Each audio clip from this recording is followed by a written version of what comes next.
Hello guys, supreme martial art के इस episode के स्टार्टिंग में हम देखते हैं कि जितने भी पैलेस गार्ड स्काई टावर के बाहर अंदर गए हुए मार्शल आर्टिस्ट का इंतजार कर रहे थे, वे सारे के सारे बहुत ज्यादा हैरान होते हैं और बोलते हैं वे सारे के सारे स्काई टावर के टॉप फ्लोर में से उड़कर चले गए। ये तो बहुत इनक्रेडिबल है। और उनका एम्बुश प्लान भी इसी के साथ फेल हो जाता है। वहीं पर मिस लियू की मास्टर भी होती है। मिस लियू अपने मास्टर से पूछती है, मास्टर क्या ये बात सच है कि सुबानुओ सिटी में बहुत सारे औरत और बच्चे हैं? लेकिन मास्टर यहाँ पर तो कई सारे गार्ड हैं। अगर हमने लोगों को यहाँ से किडनैप किया तो हम पैलेस के दोबारा टारगेट किए जाएंगे। और उसकी मास्टर बोलती है, अगर तुम स्ट्रांग बनना चाहते हो तो तुम्हें थोड़ा बहुत तो रिस्क लेना ही पड़ेगा, और अगर तुम रिस्क लेने से डरती हो तो तुम किडाओ का प्रैक्टिस नहीं कर सकती, और ये किसी प्रकार के मार्शल आर्ट का नाम होता है। मैं तुम्हें ब्लेम नहीं करूंगी। अगर तुम एक बार स्ट्रांग बन जाते हो तो तुम बाहर जाके खुद से एडवेंचर कर सकते हो, साथ ही तुम अपना डिसीजन खुद से भी ले सकती हो। इसके बाद वो अपने मन में सोचती है, लेकिन ये लोग जिस सुबानुओ ऑर्डर के लिए फाइट कर रहे हैं ये मुझे थोड़ा इंटरेस्टिंग सुनाई दे रहा है। यहाँ पर से हमारा सीन शिफ्ट होके जाओ हैंग की तरफ जाता है। सुबानुओ ऑर्डर को मैड गॉड लेके चली गई, कितनी शर्म की बात है। सुबानुओ के सीक्रेट प्लेस में कुछ लेजेंडरी स्वॉर्ड के स्किल भी थे। कितने शर्म की बात है, वो सब चले गए। युवांशु भी वहीं पर होता है और वो हंसते हुए वेटर से बोलता है, मुझे मीट, दारू और थोड़ा सा चखना ला कर दो। उसके पीछे ही सावेंग अपना दारू पी रहा होता है। एकदम से फिर वहाँ पर सन्नाटे का माहौल हो जाता है और फिर वो एक दूसरे की तरफ देख के बोलते हैं सावेंग, और सावेंग बोलता है मैक्सिम, और वो दोनों एक दूसरे को देखकर सोचते हैं, अरे यार मैं इससे दोबारा से मिल गया। युवांशु सोचता है, मुझे इससे बैठकर एक बार बात कर लेना चाहिए। सावेंग, हमने स्काई टावर को तो क्लियर कर लिया, क्या अब हम दोनों एक साथ बैठकर कुछ बात कर सकते हैं? सावेंग यानी कि बेरहम ब्लेड बोलता है, पता नहीं क्यों लेकिन जब भी मैं तुम्हें देखता हूँ मुझे बहुत ज्यादा गुस्सा आता है। हमारे लिए बेहतर यही होगा कि हम दोनों एक दूसरे से बात ना ही करें और मुझसे थोड़ा दूर रहो तुम। इसके बाद युवांशु बोलता है, मैं बस ये इन्वेस्टिगेशन करना चाहता हूँ कि 5 साल पहले क्या हुआ था। क्या तुम इस बात को सोल्व नहीं करना चाहते कि 5 साल पहले क्या हुआ था, और फिर अपनी मेमोरी को भी वापस से नहीं पाना चाहते क्या? सावेंग बोलते हैं, मुझे 5 साल पहले की कोई भी बात याद नहीं है, लेकिन मुझे ये बात जरूर याद है कि तुमने मेरे ट्रेजर स्वॉर्ड को चुराया था। अभी के लिए तो मैं बस तुमसे एक ही बात कहना चाहता हूँ। युवांशु जल्दी से खुश होते हुए बोलता है, चलो चलो जल्दी बताओ मुझे क्या बात है वो। तभी सावेंग बोलता है, दफा हो जाओ तुम। ये बात सुन के तो युवांशु के सर में जैसे 2.5 किलो का पत्थर आके गिर जाता है, और युवांशु अपने पास से एक कॉइन को निकालता है और वो सावेंग से गुस्से में बोलता है, क्या तुम्हें ये लगता है कि मैं तुमसे डर गया हूँ? तभी सावेंग बोलता है, क्या तुम्हें वाकई लगता है कि मैं तुमसे डर जाऊंगा? उसी समय वहाँ पर जाओ जाओ आती है और उन दोनों से बोलते, ओए तुम दोनों यहीं पर हो, और फिर तुम दोनों वापस से क्यों लड़ रहे हो? चलो चलो अब फाइट को यहीं पर रोक दो, फाइट करना अच्छी बात नहीं होती। चलो अब बैठ के थोड़ा सा ड्रिंक कर लेते हैं, और मैं बहुत ज्यादा भूखी भी हूँ, चलो बैठ कर कुछ खा लेते हैं। और वो सावेंग के पास जाकर बोलते, ये मेरी तरफ से एक रिक्वेस्ट है, इसे मना मत करना। युवांशु उन दोनों को इतने पास देखकर बोलता है, क्या तुम दोनों एक दूसरे को जानते हो? जाओ जाओ एकदम से क्यूट सा चेहरा बनाकर बोलती है, नहीं तो हम दोनों एक दूसरे को नहीं जानते, लेकिन जबकि मैं इतनी ज्यादा सुंदर हूँ तो मेरा ख्याल रखना, ठीक है? युवांशु बोलता है, तुम इतनी भी ज्यादा सुंदर नहीं हो, लेकिन तुम लोगों के खिलाफ कोई भी बुरे इरादे नहीं रखते। जाओ जाओ बोलती है, बात तो सही है, चलो इस बात को जानने देते हैं, लेकिन तुम दोनों क्या टावर में सुबानुओ ऑर्डर के लिए ही इंटर हुए थे?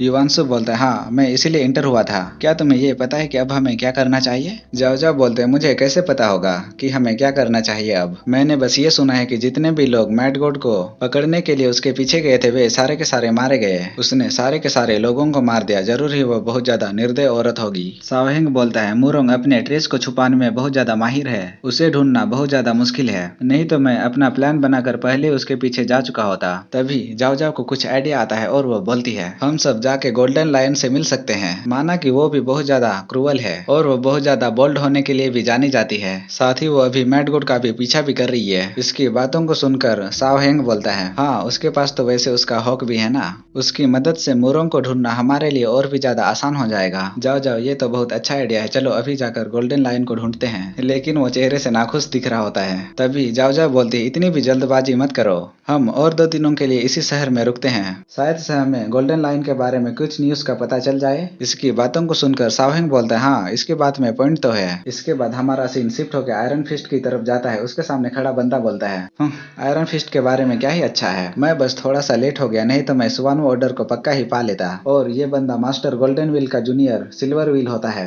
इसी के साथ आयरन फिस्ट बोलता है, तुमने गोल्डन व्हील मास्टर के साथ मिलकर ट्रेन किया, वो तो बहुत अच्छा इंसान है, लेकिन तुम बहुत ज्यादा घमंडी हो।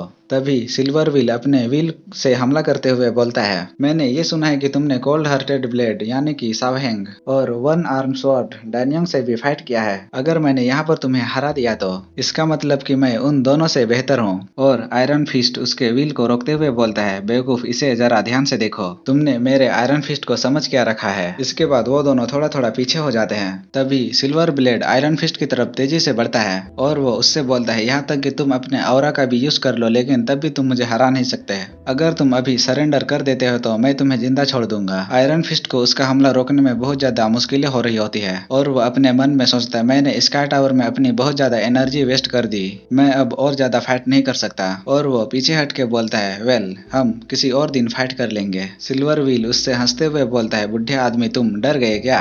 और वो वहां से जाते हुए बोलता है, आयरन फिस्ट कितना बेकार है, यहाँ और भी कुछ करने को नहीं है, इसका कोई मतलब नहीं बनता, चाहे हम जितनी भी बार फाइट कर ले, तुम हमेशा ही मुझसे हारोगे। हमारा सीन फिर शिफ्ट होके पैलेस गार्ड के पूछताछ करने वाले रूम में जाता है। वहाँ पर एक गार्ड आते हुए बोलता है, मास्टर, एक रिपोर्ट है। मास्टर गोल्डन व्हील और उसका जूनियर सिल्वर व्हील अब सुवानो सिटी में आ चुके हैं। क्या हमें किसी को उन दोनों को मारने के लिए भेजना चाहिए? इसके बाद जुओलुन बोलता है, किसी को इस सिटी में मारना, जबकि तुम लोग उन्हें बिल्कुल ही शांति से मारते हो, इसके कारण पैलेस के खिलाफ मार्शल आर्टिस्ट का नफरत बढ़ जाएगा और तुम लोग सुवानु ऑर्डर का भी पता लगाते रहो। सुवानु के सीक्रेट प्लेस में जो भी ट्रेजर है वो सारे के सारे पैलेस को ही मिलने चाहिए। वो गार्ड बोलता है, मैं समझ गया, हम कोई भी लापरवाही नहीं करेंगे और सारे के सारे अलर्ट रहेंगे। साथ ही हम सुवानु के सीक्रेट प्लेस का भी पता लगाते रहेंगे और फिर मैजेस्टी के लिए इमोर्टल मेडिसिन लाएंगे। हमें रात को किसी जगह का सीन दिखाया जाता है। युवांशु सोचते हुए बोलता है, मोरोंग, हम दोनों एक दूसरे को ज्यादा समय से नहीं जानते, पर भी मैं मैड गॉड को तुम्हारे लिए रोक के रहूंगा। बीनी सोचते हुए बोलता है कि हमें इस बात का भी ख्याल रखना होगा कि मैड गॉड भी ना मरे, लेकिन वो मेरे से अच्छा बर्ताव नहीं करती। मोरोंग मुझसे बहुत अच्छा बर्ताव करती थी, मुझे उसका याद आ रहा है। उसी समय एक तीर उड़कर आता है और बीनी के पास जाकर लगता है और बीनी बहुत ज्यादा घबरा जाता है। फिर चिल्लाते हुए बोलता है, असैसिन्स, कोई तो बचाओ मुझे। युवांशु बाहर की तरफ जाते हुए बोलता है, कौन है वहाँ पर? बीनी फिर वुडी से बोलता है, जरा मेरे सर को थोड़ा सा थपथपाना तो। वुडी उसके सर को सहलाते हुए बोलता है, शायद से तुम्हारा कहने का यही मतलब था। इसके बाद बीनी बोलता है, दफा हो जा तुम, नहीं तो मैं तुम्हें इस बार जरूर से काटूंगा। फिर वो भौंकते हुए बोलता है, मुझे तुम्हें कितनी बार बताना पड़ेगा कि मैं कोई कुत्ता नहीं हूँ। वुडी बोलता है, लेकिन तुमने तो अभी भी भौंका ना। युवांशु घरों के छत में छलांग लगाते लगाते सोचता है, वो आदमी जरूर ही हमारे ऊपर नजर बनाए रखे होगा, वो हमारे ऊपर हमला करने के किसी भी मौके को यूं ही बर्बाद जाने नहीं देना चाहता। और वो एक जगह रुकते हुए बोलता है, अरे यार, वो बंदा भाग गया, मैं उसे पकड़ नहीं सका, मुझे अभी वापस से लौटना होगा। नेक्स्ट सीन एक होटल का दिखाया जाता है जहाँ पर कुछ लोग आपस में बात करते हैं। क्या तुमने ये सुना कि मास्टर सिल्वर व्हील पिछले रात को मारे गए? आयरन फिस्ट वहीं पर उनकी बातों को सुनकर बोलता है, क्या मजाक चल रहा है? मास्टर सिल्वर व्हील के पास लगभग से मेरे जैसी ही सेम स्किल है, वो बंदा इतनी आसानी से मर कैसे सकता है? अगर उसे बेरहम ब्लेड या फिर किसी और ने भी मारा है तो उसके लिए उसे मारना काफी मुश्किल रहा होगा। जाओहेंग वहीं पर आते हुए बोलता है, कुछ भी इम्पॉसिबल नहीं है। जब उसका गार्ड डाउन था तब उसके सर में एक तीर आकर लगा और वो उसी समय मर गया था। इसी के साथ हमारा ये एपिसोड यहीं पे खत्म होता है।